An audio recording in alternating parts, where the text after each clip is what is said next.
teman-teman, jika channel ini bermanfaat, mohon like dan subscribe. Assalamualaikum warahmatullahi wabarakatuh. Salam mengikat hikmah, memungut remah-remah hikmah di sekitar kita. Para pemirsa sekalian, sore ini saya berkesempatan untuk mengunjungi salah seorang tokoh Riau. Beliau adalah mantan atau rektor Universitas Islam Negeri Sultan Syarif Kasim Riau periode 2014-2018 dan juga presiden dari Asia Islamic Universities Association, ya Prof, yang periode pertama tahun 2015 sampai 2017. Baik, pada kesempatan ini kita akan menggali berbagai hikmah bersama Profesor Dr. Munzir Hithami yang juga merupakan guru besar tafsir hadis Universitas Islam Negeri Sultan Syarif Kasim Riau. Sebagai akademisi, Prof, mungkin bisa Profesor ceritakan bagaimana arti sebuah pendidikan, arti ilmu dan pendidikan bagi seorang Profesor Dr. Munzir Hithami. Silakan, Prof. Assalamualaikum warahmatullahi wabarakatuh. Terima kasih atas kunjungannya. Berdasarkan pertanyaan itu sebetulnya sudah lazim ya, di dalam Islam kita disuruh menuntut ilmu. Nah, tapi kadang-kadang asumsi orang terhadap ilmu itu ya berbeda-beda. Tapi bagi saya, asumsi dasar dari ilmu itu adalah pemberian Tuhan, pemberian Allah Subhanahu wa Ta'ala. Karena kalau Allah tidak memberi ilmu, kita tidak akan berilmu. Nah, itu alasnya atau dasarnya bagi saya. Karena betapa banyak orang yang ya diberi oleh Allah ilmu itu kepada manusia sesuai dengan tingkat-tingkat, jadi bertingkat-tingkat. Ada orang yang mendapat ilmu hanya sekedar bersumber dari insting, sekedar untuk mempertahankan hidup. Tapi ada orang yang diberi kelapangan untuk berusaha lebih dari itu. Nah, itulah. Jadi ilmu itu ada yang dihasilkan atau ilmu sebagai hasil upaya pemikiran kita, dan ada ilmu yang memang diberikan oleh Allah SWT kepada kita, yang kita tidak usahakan, tapi sebagai karunia, sebagai rahmat dari Allah SWT.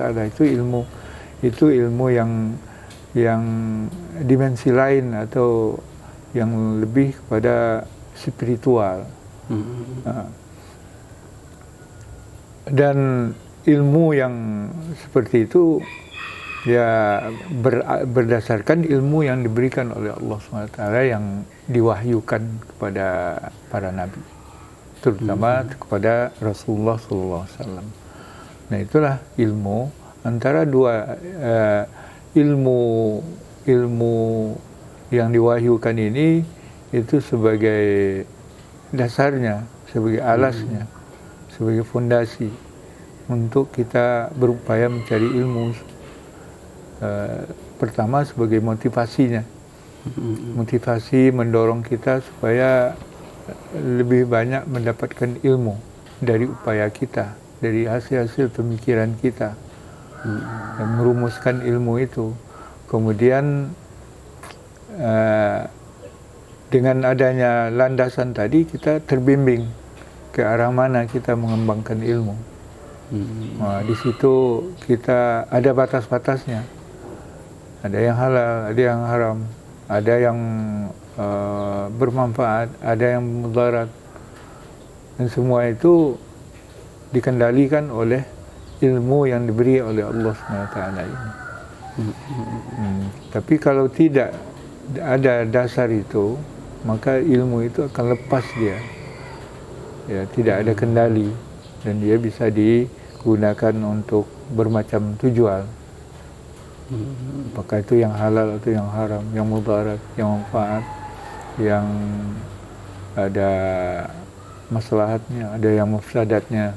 Nah, semua itu bisa digunakan seperti sebuah keris atau senjata. Itu siapa yang memegang bisa digunakan kepada apa dan kemana tujuannya, apa tujuannya. Jadi apakah bisa dikatakan bahwa pada dasarnya ilmu itu adalah baik sebenarnya, tergantung siapa yang menggunakan atau itu? Ya, jadi itu perdebatannya itu apakah ilmu itu bebas nilai atau ilmu itu sendiri nilai. Nah, kalau yang berpandangan ilmu itu sendiri adalah nilai, maka dia tidak, ya, karena darah dan dagingnya itu nilai, maka dia tidak akan berpisah, tidak dipilah-pilah ilmu dengan nilai itu. Ada orang yang mengatakan ilmu itu bebas nilai, ilmu ya ilmu, nilai ya nilai, tergantung kepada orang yang menggunakannya. Nah, kita tidak menganut itu. Dan karena ilmu itu pada dasarnya pemberian Allah, maka dia ilmu itu sendiri adalah nilai. Ya, jadi oleh sebab itulah orang kita tidak bisa menggunakan ilmu itu kepada hal yang mudarat, yang kepada yang mafsadat, kepada yang haram, yang karena materinya itu sendiri itu terikat dia. Ya. Saya salah satu yang sangat memegang dulu waktu memulai kuliah dulu, memegang pesan Prof. Munzir Hithami, ya. Dulu saya masih ingat ketika ingin pindah, profesor lah yang melarang saya, karena intinya kuliah itu adalah untuk mencari ilmu, bukan untuk mencari kerja, itu kata Prof waktu itu. Dan Allah telah menjanjikan itu. Allah, percayalah dengan janji Allah. Allah akan mengangkat derajat orang yang berilmu dan beriman. Dan ketika itu sempat juga saya perbincangkan di berbagai kesempatan, ada tiba-tiba teman mungkin di kedai-kedai kopi itu yang nyeletuk, sebenarnya bukan ilmu seperti yang Suwardi tuntut itu yang akan mengangkat derajat itu, katanya kan. Itu adalah ilmu agama, katanya. Sementara saya kan mendalami ilmu komunikasi, ilmu jurnalistik. Itu apakah memang ada, menurut Profesor, diskriminasi ilmu itu, ada ilmu agama, ada ilmu umum, atau ada? Ya, itulah kalau di pegangan para ulama dulu, dia tidak memilah itu semua ilmu, karena itu ilmu agama itu kan saya katakan tadi sendinya, dasarnya. Apa kalau kita mengembangkan ilmu komunikasi sebenarnya itu mestinya di sendinya itu ya ada di nilai-nilai di situ. Apapun yang kita kembangkan, termasuk sains, biologi, fisika, itu ke asumsi dasarnya itu kita mengembangkan ilmu dari makhluk. Makhluk artinya itu yang diciptakan.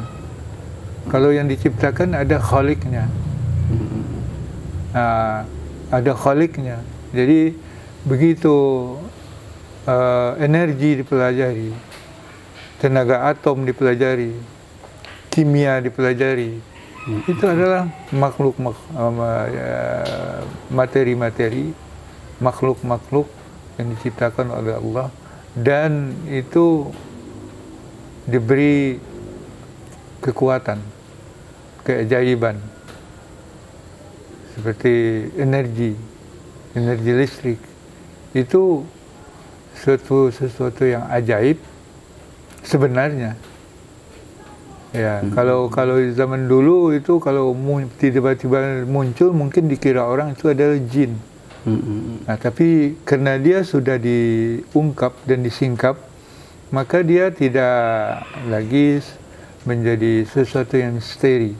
Dia sudah menjadi ilmu dia. Nah itu dan itu manfaatnya luar biasa dan menjadi dasar kemajuan teknologi zaman sekarang ini. Nah kalau lepas, maka dia tidak akan, dia bisa digunakan pada apa saja. Tapi karena dia itu ada asumsi dasarnya itu adalah ciptaan Allah, maka dia harus digunakan kepada sesuai dengan keinginan penciptanya itu. Nah itulah yang membimbing seorang ilmuwan, karena di Al-Quran dikatakan di situ, kita diingatkan kepada air yang turun dari langit, lalu tumbuhlah tumbuh-tumbuhan bermacam-macam warnanya. Kemudian gunung ada yang putih, yang merah, yang berwarna-warni, macam-macam pula warnanya. Ada manusia, ada binatang melata, binatang ternak, macam-macam pula warnanya. Nah, itu di ayat itu diakhiri yang takut tunduk kepada Allah itu hanya orang-orang berilmu. Kenapa? Karena dia mengetahui seluk-beluk keajaiban alam itu yang menggambarkan betapa dahsyatnya ilmu dan kekuatan penciptanya itu. Nah, semakin dia mendalami, semakin dia semakin terbukti Sang Khalik itu di dalam makhluk yang dia ketahui dan dia teliti itu. Semakin tunduk dia kepada Tuhan. Iya. Nah. Jadi saya dulu juga pernah belajar itu. Ada semacam kajian-kajian tauhid itu, katanya ilmu dengan iman itu sebenarnya lebih duluan ilmu ketimbang iman, karena dengan ilmu itu iman itu akan menjadi sangat lezat dan sangat enak. Kira-kira bisa tidak diapakan ke situ? Iya, termasuk Islam, lebih dulu Islam daripada iman itu. Iya. Ya, kan kita berilmu dulu, dari ilmu itu kita mendapat pengetahuan dan juga pengalaman, dan itu yang menempa kita, yang menempa keyakinan kita itu menjadi percaya. Demikian juga Islam, mana dulu dengan Islam dengan iman? Dulu Islam, karena kita hanya dari anak-anak kita beramal saja, belum sadar kita. Tapi semakin sadar itu apa yang kita kerjakan, ibadat yang kita kerjakan, semakin dia masuk ke dalam hati kita, semakin tumbuh iman itu. Makanya ketika ada orang-orang Arab Badui mengatakan kami sudah beriman, ditegur oleh Allah, kamu belum beriman. Tapi katakanlah kami baru Islam. Nah, nanti secara beransur imannya akan tumbuh dan menjadi kuat. Seperti itu. Berarti ilmu ini memang sangat penting dalam kehidupan itu, Prof, kan?